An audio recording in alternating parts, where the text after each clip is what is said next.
বিয়ের আগে শাশুমা কত আদর যত্ন করে, নিজের মেয়ের মতন করে দেখে। ঠিক বিয়ের পরে ওই শাশুমা মা রণচণ্ডী ধারণ করে। যখন বউয়ের সঙ্গে যখন মায়ের ঝগড়াটা বাঁধে না, বাড়া মারাত্মক লাগে দেখে। হ্যাঁ বাড়া, নিজের এবার রেফারি বলে মনে হয়, কোন দিক যাবো বল বুঝতেই পারি না। বউ তখন মনে মনে ভাবে, এই দিন দেখার জন্য বাড়া তোমাকে বিয়ে করেছিলাম, কত আশা নিয়ে এসেছিলাম, মা আমাকে মাথায় করে রাখবে, বাল রাখবে বাড়া। এদিকে বাড়া মা বলে, তোর মতন মেয়ে সংসারে থাকার যোগ্য না, তুই বাড়া বাপের বাড়ি চল যা। বাড়া পড়ে পড়ে খাস আর ঘুমোস, বাড়া অন্ন ধ্বংস করিস, লজ্জা করে না বাড়া। যারা এখন নতুন নতুন প্রেম করছো, তারা ভাবছে যে আমার বাবু আমাকে বাড়ি নিয়ে যাচ্ছে, তার মা আমাকে কত আদর যত্ন করছে, কত সোহাগ দেখাচ্ছে। দাঁড়াও না বাড়া, বিয়েটা করতে দাও। বাড়া কাজের পর কাজ করি যাওয়া, কিন্তু শাশুমার মন তুমি কোনোদিন তুলতে পারবা না, ঘুমোতে তোমারে দেবে না।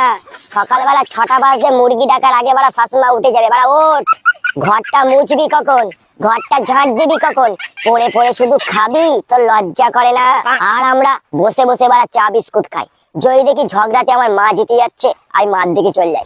যদি দেখি যে বাড়া বউ জিতে যাচ্ছে, বউর দিকে চলে যায়। মোট কথা, যেখানে পাল্লা বাড়ি আমরা বাড়া সেখানে আছি। এমন অনেক অনেক বউ আছে বাড়া, নিজেকে বাড়া এমন ভাবে দেখায়, বাড়া শাশুমা কেন, বাড়া শাশুমার 14 গোষ্ঠী পর্যন্ত বাড়া পাত্তা পায় না। দুপুর 12টার সময় বাড়া ঘুম থেকে ওঠে, আর বাকি কাজ বাড়া সব শাশুমা করে দেয়। বেশি কথা বললে এমন বাড়া ভয়েসে বাড়া চিৎকার করে উঠবে, বাড়া সারা পাড়ার লোক জেনে যাবে। শাশুমা তখন ঠান্ডা হয়ে যায়, যে না, এ বউকে কিছু বলা যাবে না নিজের সম্মান বাঁচানোর জন্য। তাহলে একবার ভাবো, বউ তুমি বাড়া জিন্দাবাদ। আবার বউ যখন বলে তুমি বাড়া মাকে কিছু বলতে পারো না, তা বাড়া আমরা কি বলবো? বাড়া যেদিকে যাবো বাড়া সেদিকে কেরান খাবো। মার কাছে গেলি বাড়া তুমি চোদন দেবা, তোমার কাছে গেলি বাড়া মা চোদন দেবে। ওর থেকে বরঞ্চ চুপ থাকো। বাড়া বোবার কখনো শত্রু হয় না, বেশি কথা বললেই কিন্তু বাড়া কেরান খেয়ে যাবা।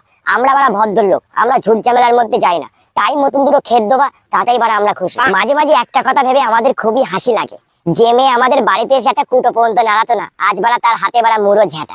উফ, কি সুন্দর লাগে।